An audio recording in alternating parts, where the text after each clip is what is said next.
मेरे मीठे मीठे भाइयों और मेरी मीठी मीठी बहनों, माना देखिए, अलौकिक पिता ब्रह्मा बाबा के हिसाब से बहनों और भाइयों कहेंगे, लेकिन पारलौकिक पिता शिव बाबा के हिसाब से कहेंगे मेरे मीठे मीठे आत्मा भाइयों।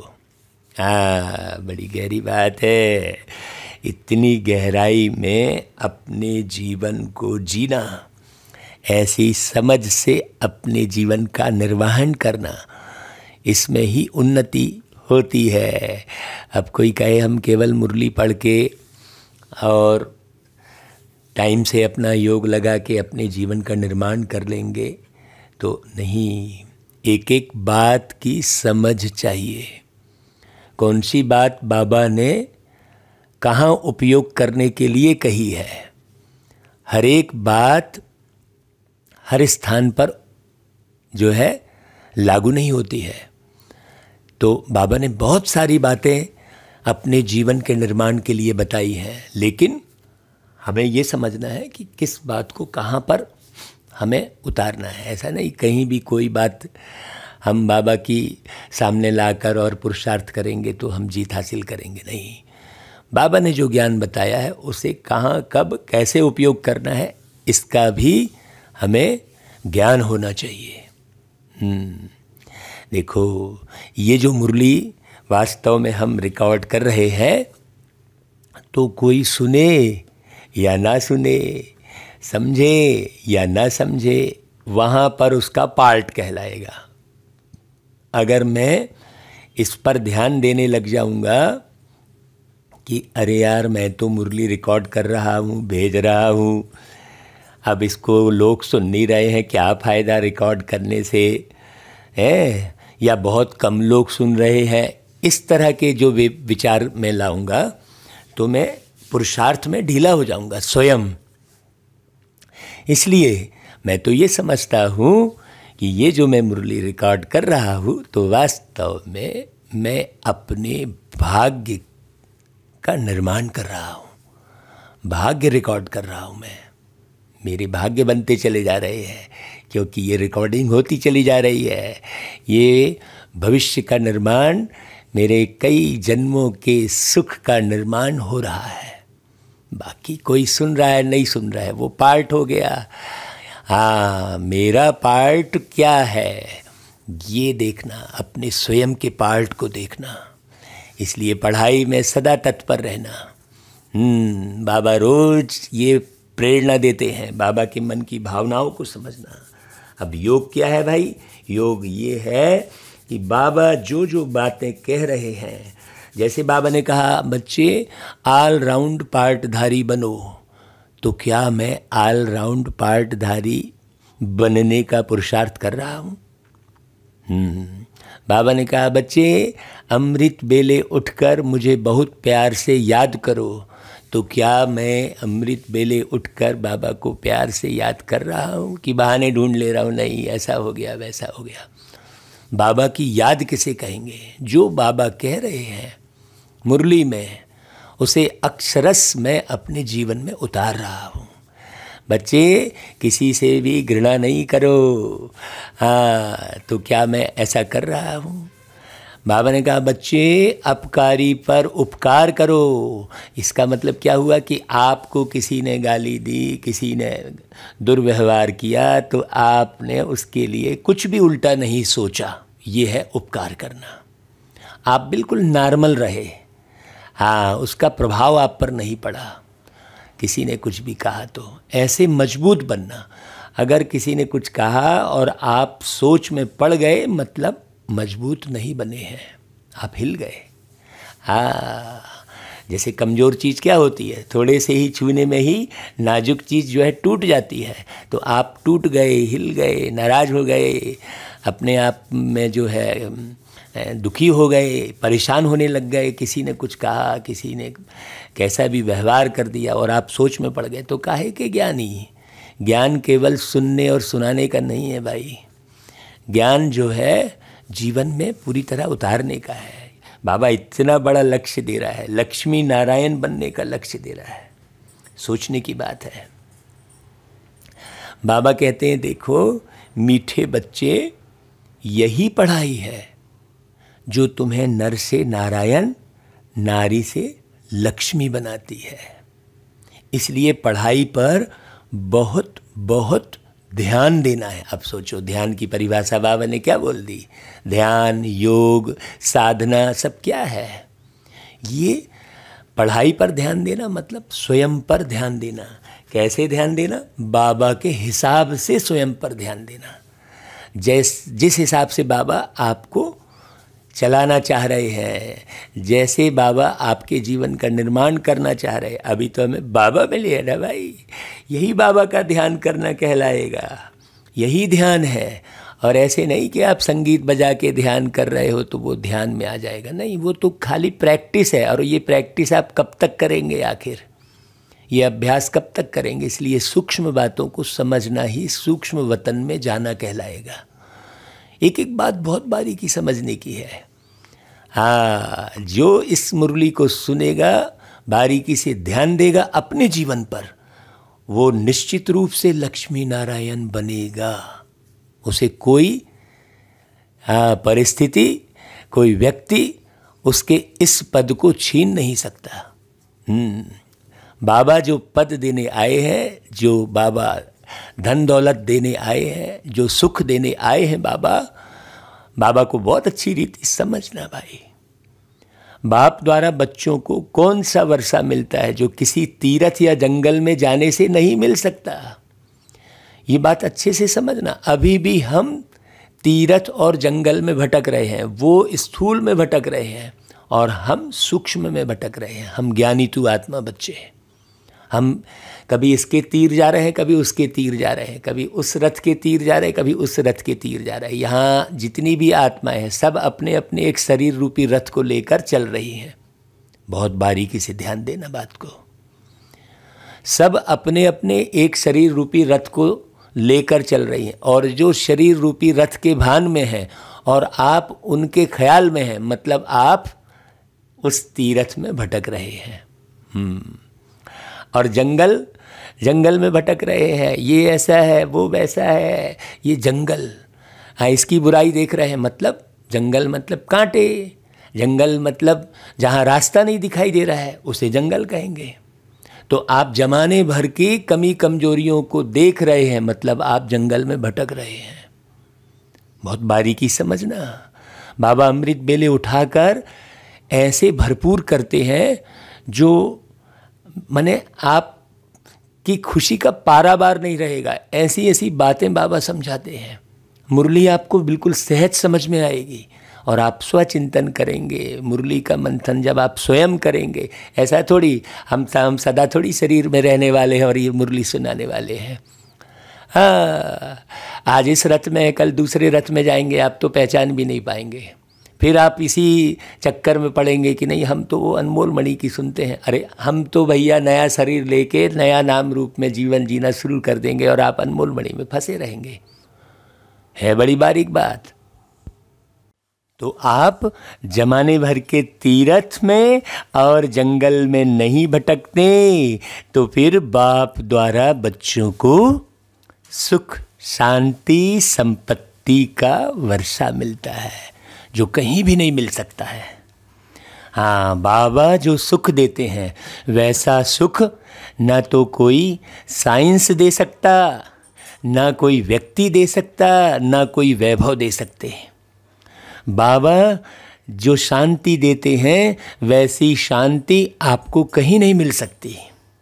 बाबा जिस प्रकार की संपत्ति का वर्षा देते हैं वैसी सतो प्रधान संपत्ति, सुख देने वाली संपत्ति का वर्षा कहीं नहीं मिल सकता।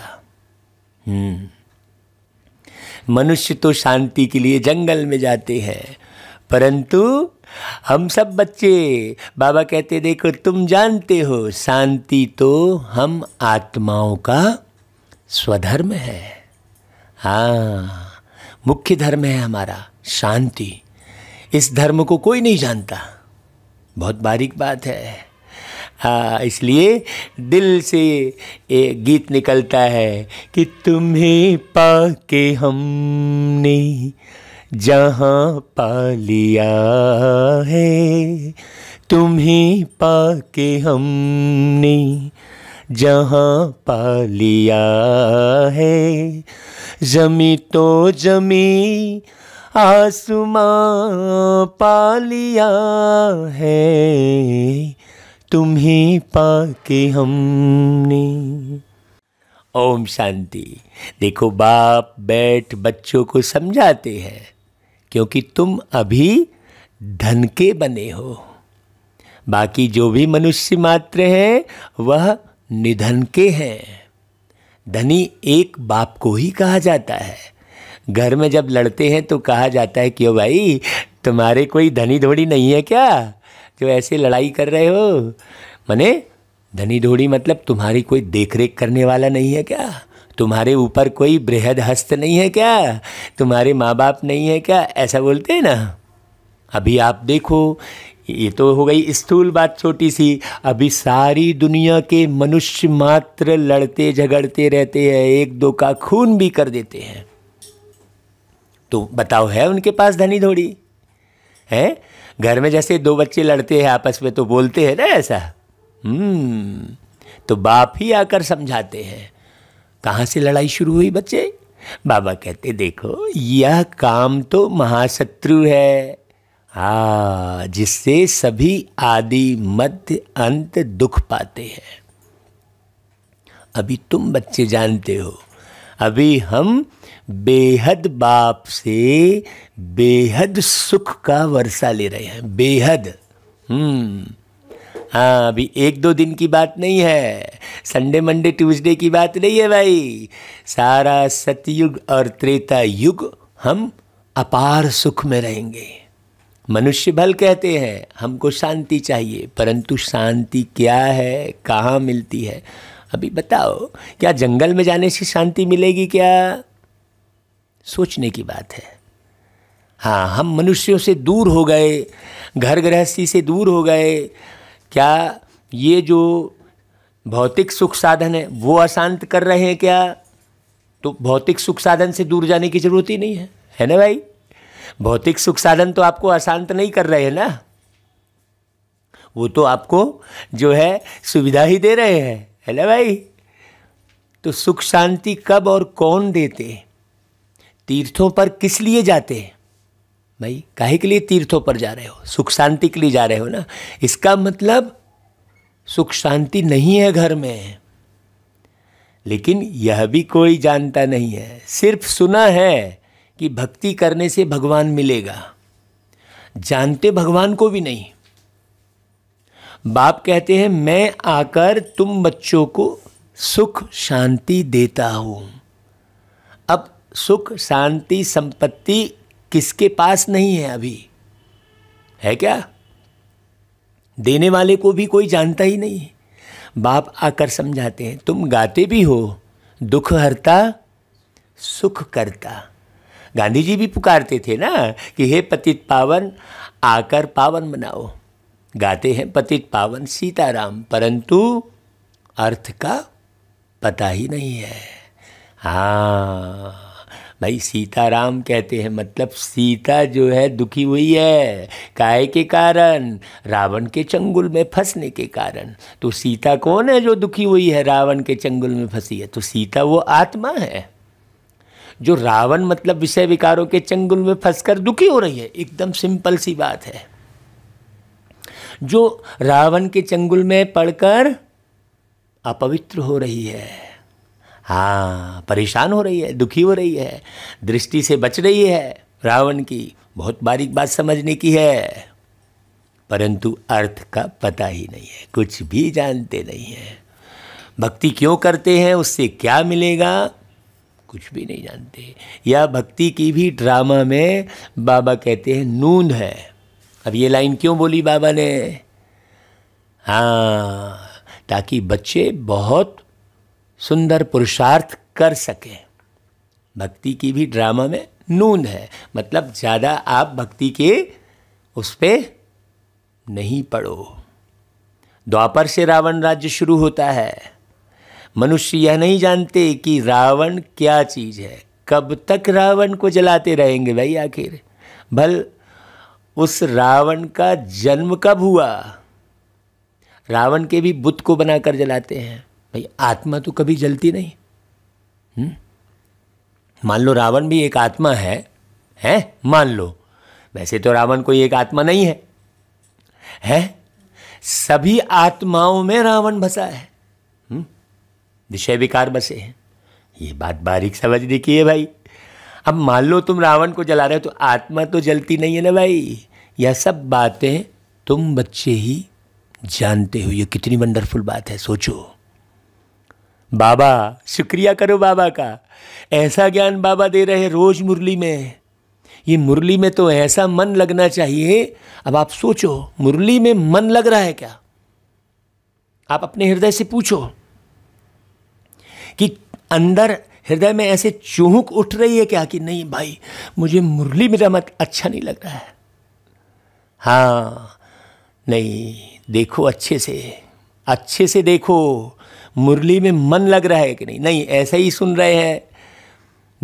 लोग क्या कहेंगे, या मुरली सुनने नहीं आया इसलिए मुरली सुनने चले गए, बहन जी नाराज हो जाएगी इसलिए मुरली सुनने चले गए। अगर इस बेस पर आप मुरली सुनने जा रहे हैं तो आप आने वाले समय में वो मुरली आपसे छूट जाएगी। मुरली में लगन कितनी पैदा हुई है, ये समझने की बात है।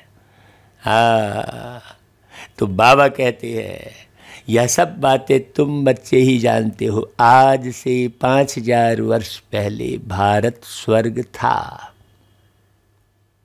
ठीक है ना भाई? जैसे आज कौन सा वार है भाई?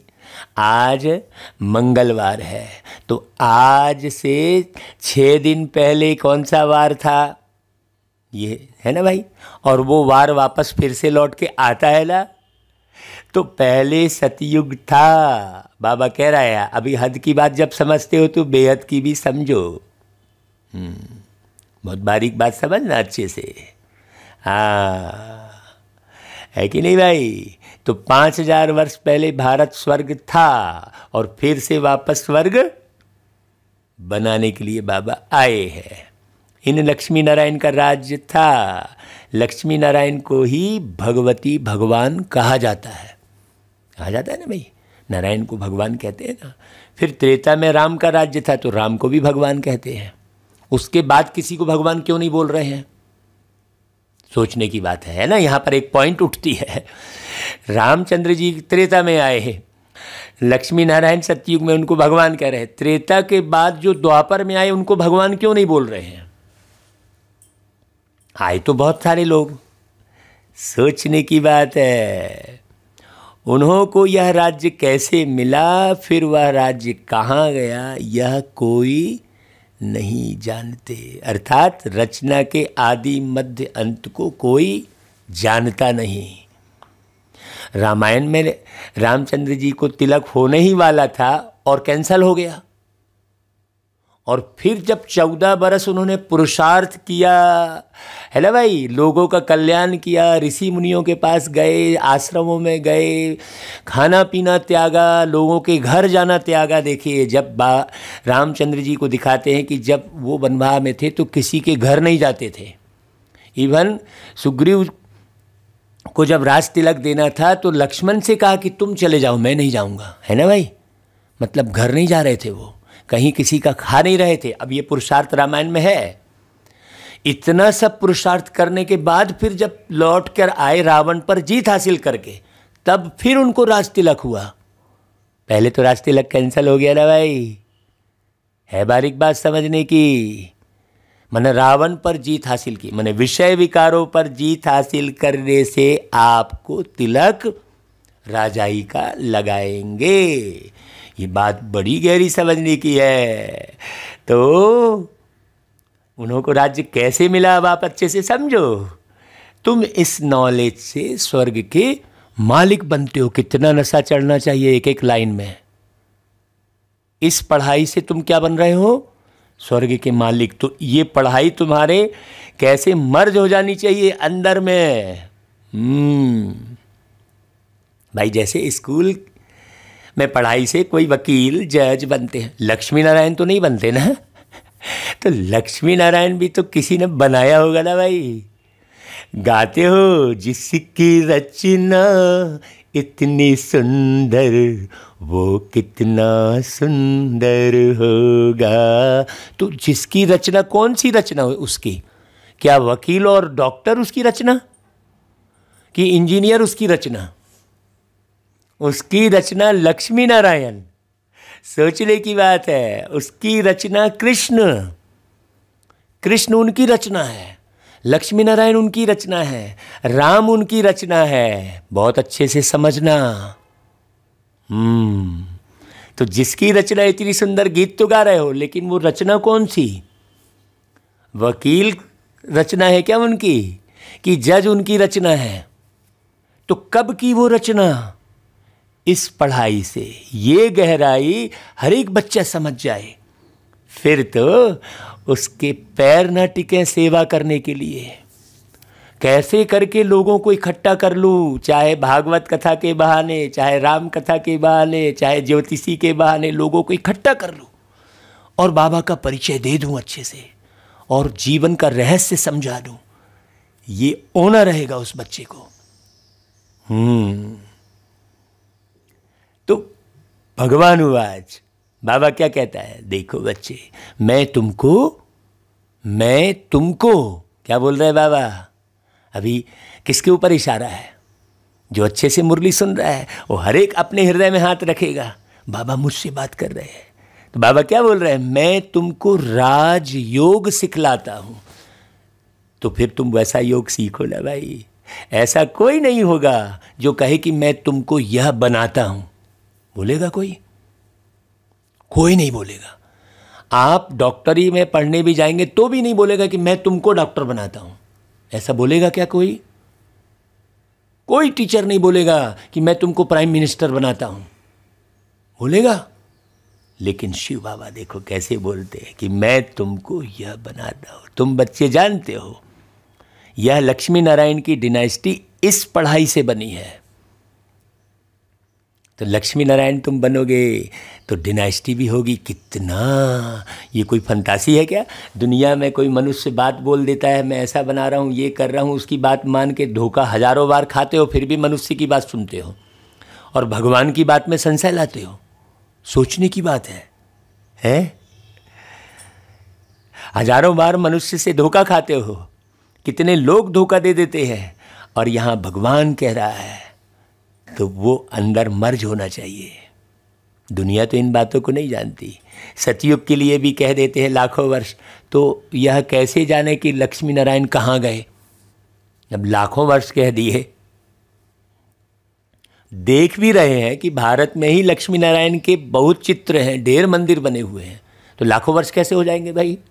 सोचने की बात है। समझते हैं इनसे हमको धन मिलेगा, जाते हैं महालक्ष्मी पर है से हर दीपमाला पर धन मांगते हैं, परंतु साथ में जरूर नारायण भी तो होंगे, ये भी तो ध्यान रहे।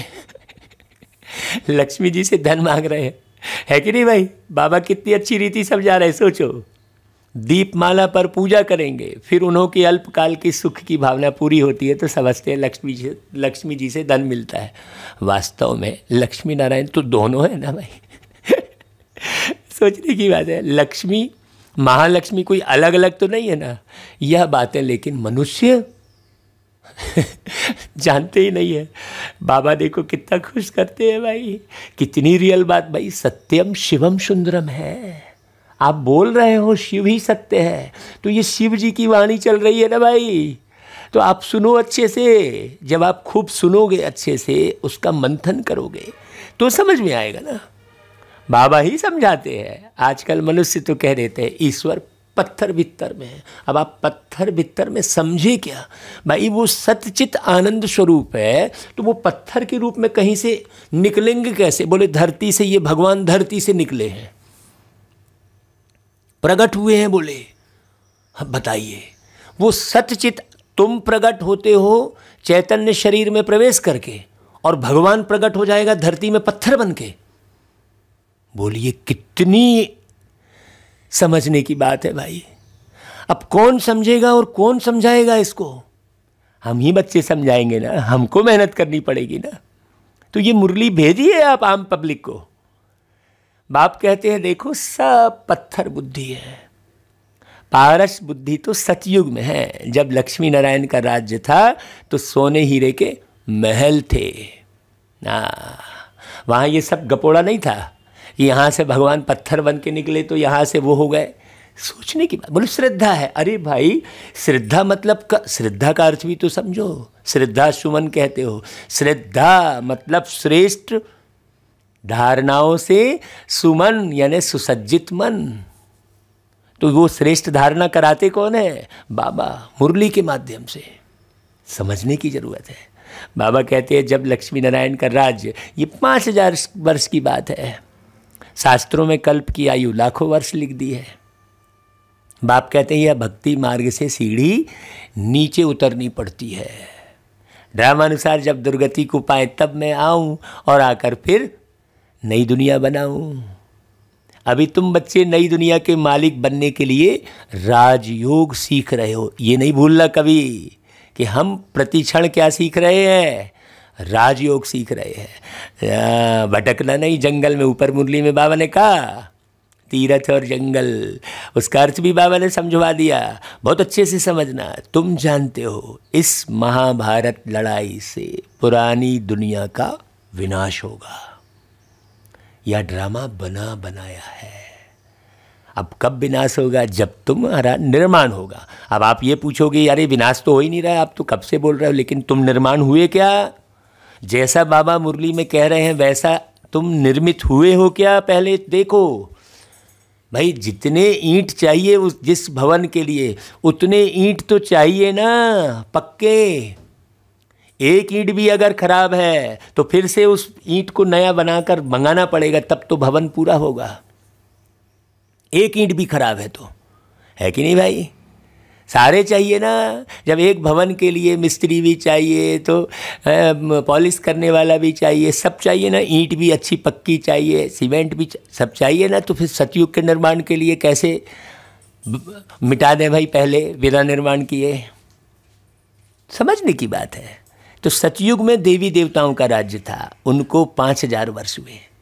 2500 वर्ष सूर्यवंशी चंद्रवंशी राजधानी चली। बाकी द्वापर से रावण राज्य शुरू हुआ। मनुष्य पतित बनते जाते हैं, परंतु उन्हों को यह पता नहीं तो हमको पतित किसने बनाया?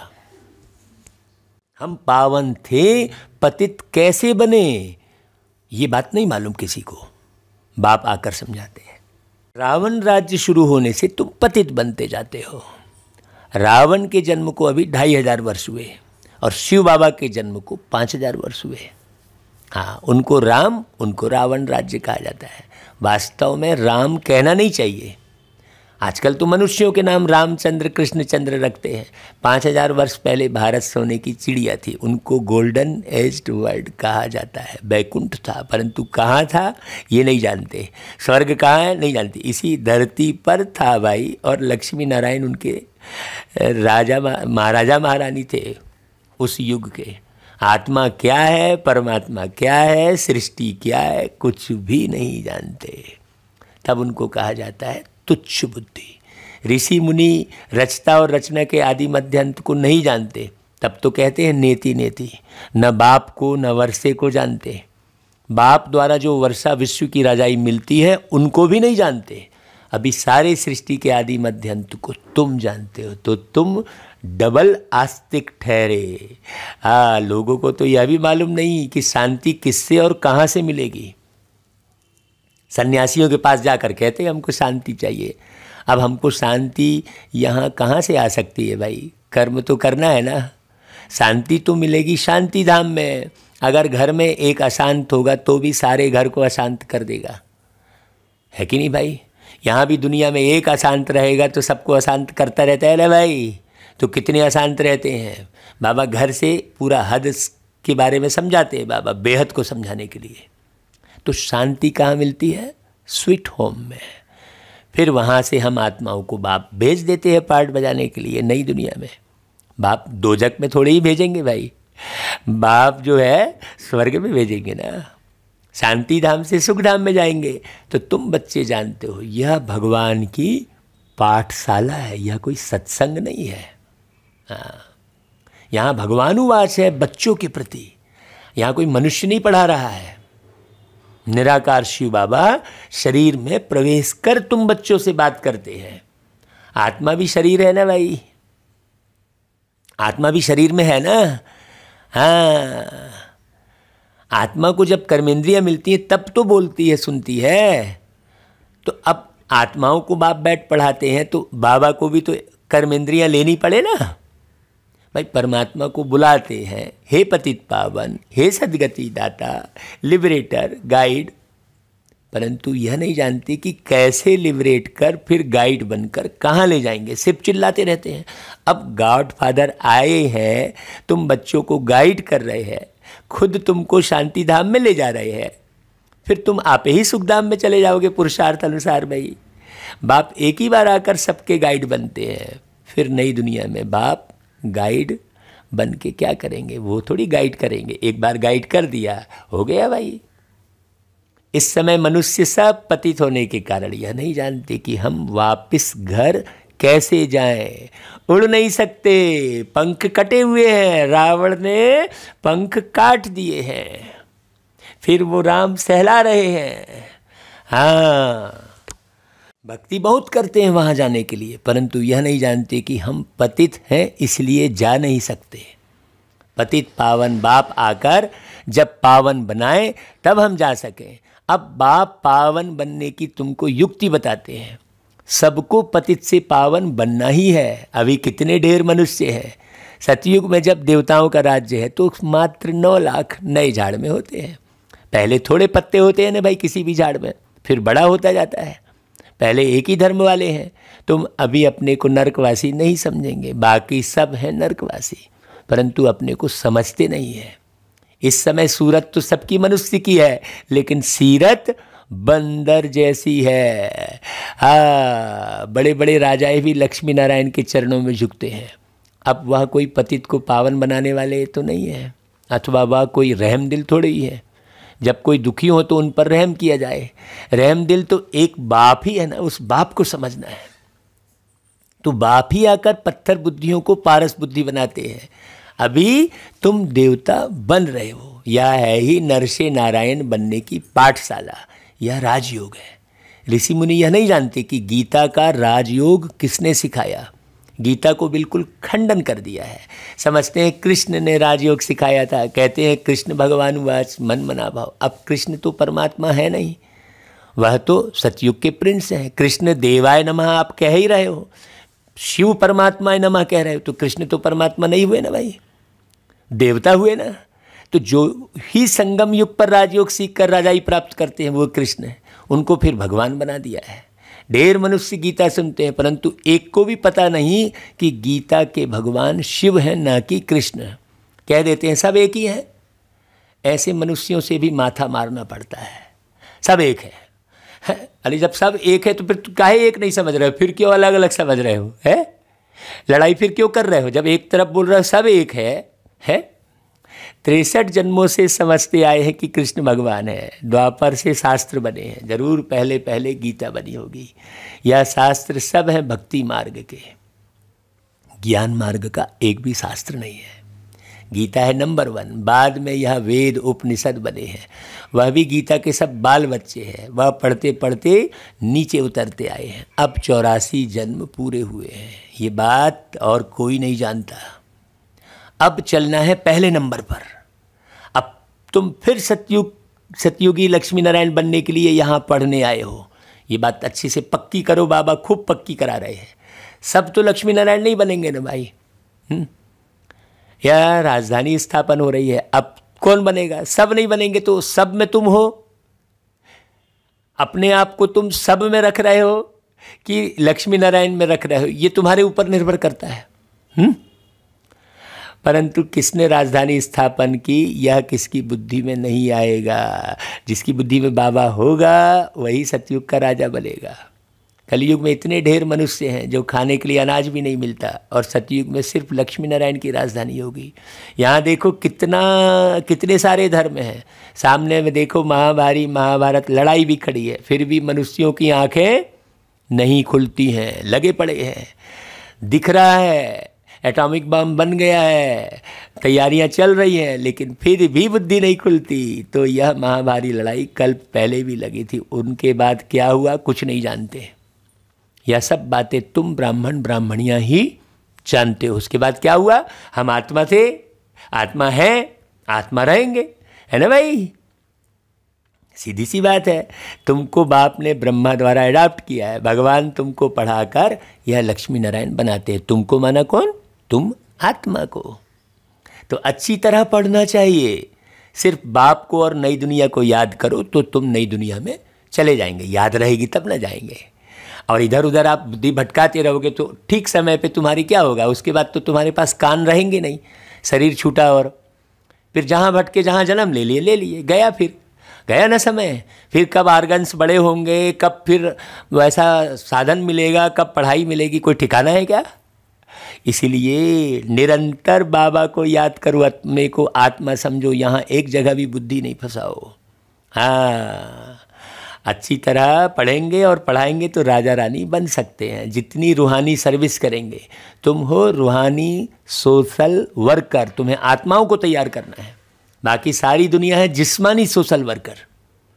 तुम आत्माओं को बाप रोज ज्ञान देते हैं, आत्माओं की सेवा करते हैं ना, उनको कहा जाता है आत्माओं की सेवा, जो सिखलाते भी हैं स्पिरिचुअल फादर। हाँ, एक है दैहिक पिता और एक है आध्यात्मिक पिता। समझने की बात है। यह है मनुष्य को देवता बनाने की पाठशाला। बनेंगे भी जरूर। जब तुम पढ़कर तैयार हो जाएंगे और विनाश शुरू होगा, फिर तुम भी जाएंगे। कहते हैं ना, राम गयो रावण गयो, है ना भाई। सिर्फ थोड़े रह जाते हैं जो फिर अदली बदली होते रहते हैं।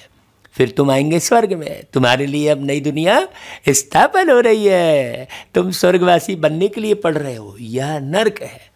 अब तुम संगम पर हो। अभी तुम ब्राह्मण ब्राह्मणियां नहीं बनेंगे तो वर्षा ले नहीं सकेंगे। ब्राह्मण मने ब्रह्मचर्य व्रत का पालन करने वाला, ब्राह्मणी मने ब्रह्मचर्य व्रत का पालन करने वाली, हाँ, ब्रह्मा के समान आचरण बनाने वाली। तो वर्षा ब्राह्मणों को मिलता है जो एक बाप के सिवाय और कोई भी देहधारी को याद नहीं करते हैं, उनको वर्षा मिलता है। आपने किसी देहधारी को याद किया तो भी तो ब्रह्मचर्य व्रत टूट गया ना। याद किया, किसी की याद सताई, किसी की याद में आपको आंसू आए, रोना आया, तो टूट तो गया देहधारी की याद में। हाँ, तो बहुत बारीक बात है। एक बाप के सिवाय और कोई भी देहधारी को याद नहीं करेंगे, जिनको महाराजा महारानी बनना होगा। स्पष्ट कह दिया बाबा ने। बाकी कुछ ना कुछ सुना तो प्रजा में आ जाएंगे। अच्छा भाई, बाबा कहते मीठे मीठे सिकिलदे बच्चों प्रति मात पिता बाप दादा का याद प्यार और गुड मॉर्निंग। रूहानी बाप की रूहानी बच्चों को नमस्ते, और हम रूहानी बच्चों की रूहानी मात पिता बाप दादा को याद प्यार गुड मॉर्निंग और नमस्ते बाबा। अभी धारणा के लिए सार खूब अच्छे से सुनना है, समझना है और सेवा में लगना है। रूहानी सोशल वर्कर बन पढ़ना और पढ़ाना है। बाप के साथ साथ आने वाली नई दुनिया को भी याद करना है। हाँ, आप नई दुनिया की याद में रहो, बाबा की याद में रहो, शांति धाम की याद में रहो। दूसरी पॉइंट, बाप समान रहम दिल बन सबको पारस बुद्धि बनाने की सेवा करनी है, सबको करनी है। हाँ, ऐसा नहीं एक को ड्यूटी दे रहे हैं बाबा, मेरा काम है, वो तो बहन जी का काम है, वो तो भाई जी का काम है, ये नहीं, सबको पारस बुद्धि बनाने की सेवा करनी है। तो पहले पारस बुद्धि खुद बनेंगे ना भाई। अच्छा भाई, फिर वरदान, साधनों को यूज करते हुए साधना को अपना आधार बनाने वाले सिद्धि स्वरूप भव। इसका मतलब साधन जो है आधार मत बने। आधार क्या रहे? साधना, हर हाल में साधना, साधना। असाध क्यों कर रहा है भाई? साध, एक एक वाक्य को, बाबा के एक एक वाक्य को साधो। जो साधता है वही साधु है, साधो कहते हैं ना भाई। अब साधो कहते कहते साधु कहने लग गए हैं। कहते ना, कहत कबीर सुनो भाई साधो, बात कहूँ मैं खरी, ऐसा कहते हैं ना। तो कोई भी पुरानी दुनिया के आकर्षणमय दृश्य बहुत ध्यान से सुनना। अल्पकाल के सुख के साधन यूज करते व देखते हो तो उन साधनों के वशीभूत हो जाते हो। साधनों के आधार पर साधना ऐसे है जैसे रेत के फाउंडेशन पर बिल्डिंग। इसलिए किसी भी विनाशी साधन के आधार पर अविनाशी साधना ना हो। हाँ, बहुत गहरा इशारा है। अब आप जो है लटके पड़े हो, मेरा तो फलानी जगह ही योग लगता है, मेरा तो फलाने गीत में ही योग लग रहा है, मेरा तो फलाना व्यक्ति मिलेगा तभी उसको मिलेंगे, तभी मेरा योग लगेगा। बोलो, सोचने की बात है। फलाने स्थान पर योग लग रहा है, मेरा फलाने समय में ही योग लगता है। भाई, आप नहाते धोते बाबा को याद कर सकते हो, अपने साथ बाबा को नहला सकते हो। तो साधन निमित्त मात्र है और साधना निर्माण का आधार है। इसलिए साधना को महत्व दो तो साधना सिद्धि को प्राप्त कराएगी। हाँ, साधन को बहुत ज़्यादा महत्व नहीं दो, जब जैसा तब तैसा चलाओ। हाँ, नहीं हम तो भैया इतने, हम तो कार में ही जाएंगे। अब कार की व्यवस्था नहीं हो रही है तो ऑटो में नहीं जा सकते, नहीं, उनकी गरिमा खराब हो जाएगी। भाई, जहाँ जैसा है वैसा सेवा करो भाई। हाँ, सेवा का मार्ग अपनाओ, वही सर्विस कराती है, वही प्रभावित करती है लोगों को। हाँ, और आप ठसन मारोगे, वीआईपी पना दिखाओगे, उससे कोई सेवा नहीं होने वाली है। बड़ा केवल एक बाबा है, तो हमें बड़प्पन नहीं दिखानी है। गुणों में बड़प्पन हो, प्यार देने में बड़प्पन हो, सम्मान देने में बड़प्पन हो। हाँ, बहुत बारीक बात है। अच्छा भाई, फिर स्लोगन, किसी भी कमजोरी का अंश है तो वंश पैदा हो जाएगा और परवश बना देगा। इसलिए किसी भी प्रकार की कमजोरी का अंश भी ना रह जाए। उसी को भक्ति मार्ग में दिखाते हैं कि एक बूंद टपका और कई राक्षस पैदा हो गए। तो फिर दुर्गा जी ने क्या किया, वो राक्षस की मुंडी के बाल पकड़ा और नीचे एक कटोरा रखा। सोचने की बात है, गिरने नहीं दिया है बारीक बात। तो एक भी अंश न रह जाए कमी कमजोरी का। अच्छा भाई, ओम शांति। बहुत दिनों से बाबा बहुत पहले मुरली पूरी करवा रहे हैं। शुक्रिया बाबा।